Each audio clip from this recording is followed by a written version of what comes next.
Wali ini ada yang bersembunyi dengan penampilannya yang biasa-biasa aja.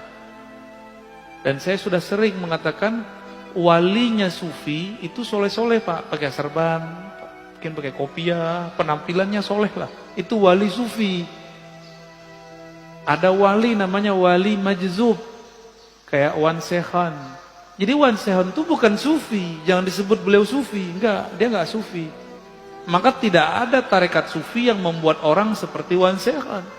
Itu namanya wali majzub. Wali yang kolbunya, ruhnya ditarik oleh Allah Subhanahu wa taala dari cinta dunia menjadi hanya cinta kepada Allah. Maka orang cinta kan kasmaran. Orang kasmaran ya seperti orang gila, tapi bukan gila. Yang faham nggak akan menyebut lebih gila. Dan harus diluruskan, Wan Sekhan bukan sufi.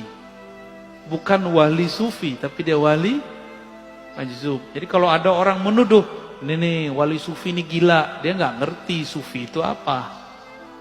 Wali sufi itu kayak Abah Anom, Tajul Arifin, ya. Kayak Abah Sekumpul, kayak Mbah Asrori dan ayahnya Mbah Ishaq. Mbah siapa lagi nih? Mbah Ahmad Sukanta di Banten. Nah, itu wali sufi namanya. Syekh Nawawi Al-Bantani itu wali sufi, rapih, nggak abrakan.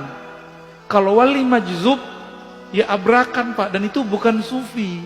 Tidak bisa ngangkat murid, cuma bisa ada orang khidmah kepada dia, dia dapat berkah, tapi itu bukan kurikulum tasawuf. Buka kitab ini nggak ketemu namanya wali majzub bisa dijadiin guru, nggak ada. Jadi seperti Wan Sekhan itu tidaklah dapat bisa dijadikan mursyid. Beliau asik dengan mahabbahnya, nggak bisa. Gimana orang mau berguru kepadanya? Jadi itu bukan wali apa sufi, tapi wali apa? Wali majzub. Terus yang ketiga ada wali yang menyembunyikan ma'rifatullah dalam dirinya dengan cara melakukan, menzahirkan hal-hal yang membuat orang mencelaknya, disebut wali malamatiyah. Ini tersebut dalam kitab Imam Ahlus Sunnah Al-Imam Suhrawardi, kitabnya Awariful Ma'arif, murid dari Syekh Abdul Qadir Al-Jilani yang disepakati ketasawufannya, kesufiannya. Amal matiyah ini kalau dia ketemu dengan orang yang satu channel dengannya, baru dia tunjukkan baju kewaliannya. Tapi kalau di depan orang-orang biasa kayak kita-kita ini, dia tunjukin yang aneh-aneh Pak, yang kira-kira kita nggak akan mengira kalau dia menyimpan ma'rifatullah di kolbunya. Masa si wali begini gitu? Masa si wali pakai celana pendek misalnya gitu Pak? Itulah kalam Ibnu Athaillah Sakandari dalam kitab Ibnu Athaillah, subhana man satara sirral khususiyah bizuhuri al-basyariyah. Sungguh hebat Allah, Allah sembunyikan agen-agen ma'rifatnya dalam rupa sisi manusiawi. Kadang pedagang kelontong, mungkin dia seorang sopir angkot, sopir Grab, siapa tahu, wallahu alam. Bukan berpenampilan kayak kiai, kayak ustadz. Jadi kalau wali sufi mirip sama kiai. Kalau majzub ya suka-suka dia abrakan. Wali malamatiyah seperti kisah Nabi Musa dan Nabi Khidir. Nabi Khidir menunjukkan maksiat Pak di depan Nabi Musa, benar nggak? Maka antum nggak akan kuat ketemu wali malamatiyah, bisa kafir, mending nggak ketemu. Masalahnya di akhir zaman begini, wali-wali ini kan susah diketahui. Dan besar kemungkinan wali al-ghaus di akhir zaman nanti malamatiyah. Nabi Musa aja gagal Pak, tapi dianggap berhasil dengan syafaat dari Allah. 3 kali dia ingkar, bener gak? Nabi Musa bisa ingkar, loh kita siapa? Kita bukan Nabi Musa. Kalau Allah tidak menakdirkan kita bisa terima, tidak membantu rohani kita, kita bisa nggak kenal-kenal tuh sama wali Malamatiyah ini. Wali Malamatiyah ini punya trauma dengan iblis. Iblis itu dulu namanya Azazil. Bertambah ilmu ma'rifatullah karena dia beramal ribuan tahun, bertambah ujub. Dia merasa mendapatkan pengetahuan, bertambah ujubnya, bertambah sombongnya.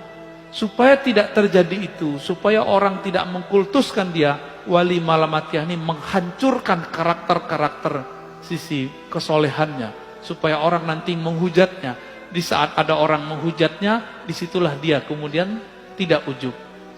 Itu Malamatiyah. Itu bukan sufi loh ya. Jadi yang sufi yang pertama aja. Kecuali si Malamatiyah sudah diperbaiki oleh Allah lahirnya, baru dia nanti persis kayak sufi. Kapan itu kita nggak tahu ya. Dan di akhir kata Imam Zarruq, definisi sufi ini tasawuf itu banyak. Tablugh nahwal alfain. Beda imam, beda pengalaman. Kira-kira ada sekitar 2000 definisi tasawuf. Namun semuanya berpulang kepada satu hal. As-sidqut tawajjuh ilallah. Kesungguhan, kejujuran, kebenaran bertawajuh menghadapkan diri kepada Allah. Jadi itulah awal dari doa iftitah, wajjahtu wajahiyah. Itulah tasawuf. Supaya mencapai wajjahtu bisa jutaan cara. Itulah namanya tarekat sufi. Jadi tarekat sufi itu bagaimana koneksi si hamba saat mengatakan wajjahtu wajahiyah. Tadi waktu baca doa iftitah nyambung nggak kepada Allah? Enggak kan?